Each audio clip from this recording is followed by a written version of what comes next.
Good morning, everybody. Friday, the 16th of September, and Jer here from The View with your news. And there's loads, so let's not mess around. Let's get stuck into it. And let's just start with some incoming news or rumour that came out today. So the Scottish Sun. The Sun is pinch of salt territory. The Scottish Sun is a big bag of salt territory. All right?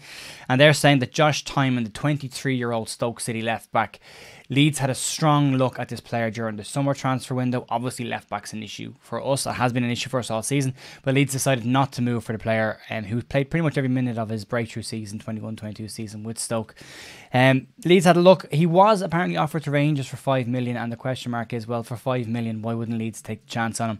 And I think your answer's in the question there. If the player is that cheap and the club still aren't looking at them, there's obviously a very good reason why they didn't move for the player. However, they do say in the article that there is a possibility that Leeds may move for the player in January, and it's looking more and more likely that Leeds will make a move for some form of a left back in January. Kai Wagner's been linked, Josh Tymon's now been linked, and there's been a couple of other names that have popped up intermittently between them around January moves. So that could be the first time we see Leeds actually make a proactive move in January. There has been talk about Leeds making moves in January, but we know historically we haven't. So interesting to see what happens there. Moving on to recommendations of players Leeds should bring in. Gabby Agbon-Lahore, whose opinion is one we should never take with any credibility at all ever. Anyone talk sports ? Gabby, bigger one. Says that Calvin Phillips should come back to Leeds on loan, that his start to the season in Manchester City has been underwhelming, and it has been. I mean, he played 2 minutes off the bench in the Champions League the other night, and it's sad to see a player of that quality sitting on the bench. Questions come up around Calvin Phillips fitting into the Leeds system, and he doesn't. And he didn't last year with Jesse Marsch's system. However, that doesn't mean he can't. And that doesn't mean you don't bring back in a quality player. If Calvin Phillips is available to come back to Leeds on loan, you take him. You absolutely take him. There's no problem having there. Calvin has played as a 10 before in the start of his career and has played in midfield as well, just as the 8. So he is versatile enough to do a job in there. And I would absolutely, hands down, take Phillips back in the morning. Didn't leave any bad blood, so, no issues there. But it would be... Gabby Agbon-Lahore's opinion doesn't class as a journalist scoop, so we'll move on from that. And we'll move on to injury news, and we'll just go a quick wrap-up of the players who are out at the moment and their timelines of coming back.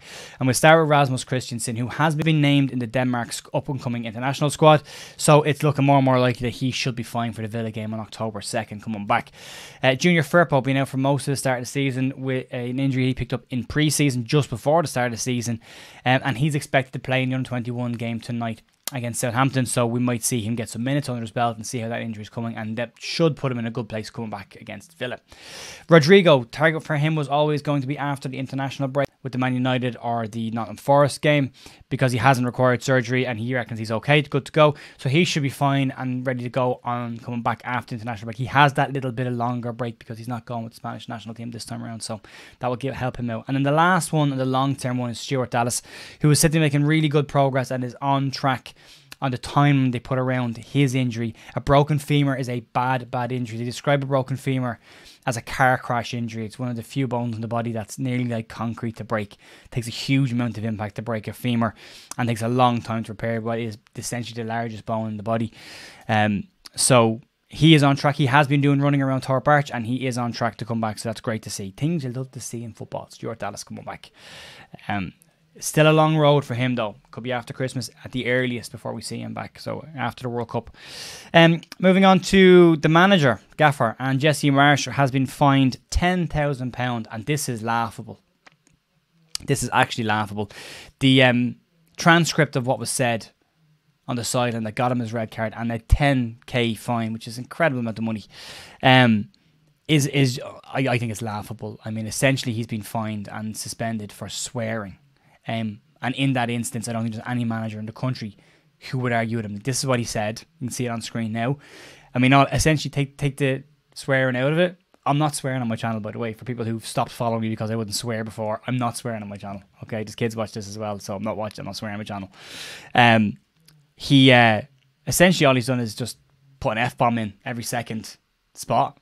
His argument is clear and obvious. I mean, VAR never checked. There was never a look for VAR to check, and the referee dismissed it out of hand of what was a penalty, and could have changed that game. You never know. And managers have their careers are on the line as well. Jesse Marsch is still in that betting in period with the Leeds fan base of some who love him, some who don't like him yet. He still has to win people over. Results are important to him, so setting a manager off for complaining for a bad decision, for me personally, it's a bit of a joke. But we'll move on from that. Call-ups for internationals now, and Ilian Meslier has been called up to the French under-21 side for their friendlies against Germany and Belgium, so not a huge amount of distance for him to travel. Also on the international front, Jack Harrison omitted from the England team for their upcoming games, and probably not a massive surprise. I mean, he had a poor enough first half against Brentford when Southgate was watching him. However, Southgate is the person who has been quoted as saying he doesn't pick people on name, he only picks them on form. And you look at Jarrett Bowen and Jack Grealish. Jack Grealish hasn't kicked the ball this year, and he's in the England squad. Jack Harrison has the most amount of assists for any English winger in the Premier League this season, not in the squad. So very much not on reputation, very much on reputation and not on form at all. Jarrett Bowen's another one, has no goals, no assists this season, and yet he's in the squad and Jack Harrison isn't. It's going to be a tough one for Jackie to break in there, but I am fingers crossed for him that there's enough little uproar at the moment. There's a lot of people talking about it, not just Leeds fans, so you never know. On the international front then, Matt Jones, former Leeds United player, has been confirmed as the Wales under-21 manager. So Matt, congratulations to you. I've listened to Matt on commentary on Leeds games when they were in the Championship. He played 23 times for Leeds, 13 times for Wales, and had to unfortunately retire very early at the age of 23 with a back injury that he sustained while trying to move from Leicester to Nottingham Forest. So a short career, but has done an incredible job in his coaching journey. So best of luck to Matt, who said that he wants to continue Gary Speed's journey, which is a lovely sentiment as well. So best of luck to him as well. Moving on to scholars, Leeds have confirmed that 10 new scholars have signed 2-year scholarship deals at the club. Some people here we already recognise. So we'll fly through them real quickly. There's Charlie Crew, Oscar Dauber, Connor Douglas, Archie Gray, Ruben Lapata White, Rory Mahady, Max McFadden, Joseph Richards, Daniel Toulson, and Marley Wilson. If I got any of those names wrong, I apologise. Archie Gray in there, one of the few scholars who's actually in the first team squad as well. So well done, Archie. Nice to see a nice strong group of young players coming through. The underage stuff is looking really, really good right now. Moving on to other Leeds teams, and the Leeds Ladies are in action this weekend. So they are currently unbeaten in their Northern Division 1 season. They haven't conceded a goal yet. They're doing really well. They're out at this weekend. They will be away Norton and Stockton this Sunday. Their last match was a 2-0 win against Middlesbrough. So they're flying at the moment. So best luck to the Leeds Ladies over the weekend. We are trying to get some more information on the Leeds Ladies. We've been talking to some people in Leeds about having a couple of chats with a few of the teams, so that's in process. Fingers crossed on that. We'll get some chats with the Leeds Ladies management team as well as some of the players if we can as well, and get them a bit more exposure and talk about what they're doing at Leeds. But great start to the season for the Leeds Ladies, so well done. And then the last two bits and pieces. The under-21 game is on tonight. Leeds have sold 10,000 tickets so far. Tickets are still on sale. Still trying to find the link. Apparently it's on LUTV, but we'll see. There are games on Friday night in the Premier League, and that's the problem. If the games are on Friday night in the Premier League, then none of the under-21 games can be televised. As if people are not going to watch Premier League games or go to Premier League games because it's an under-21 game on. The Leeds aren't playing. They should be allowed to televise their game. So I don't know where that game is going to be televised. I'm sure it'll be on LUTV tomorrow, but fingers crossed we can get a link for it tonight. And then finally, just in a bit of VAR news, Frank McAvenny, an old-time player and pundit on Sky Sports, has said that in his opinion, ex-players should be brought in to conduct VAR, and that if you put 10 ex-pros in a room, 9 of them would make the same decision, and that they don't have a horse in the game, so that their opinion will be just in the best interests of the game.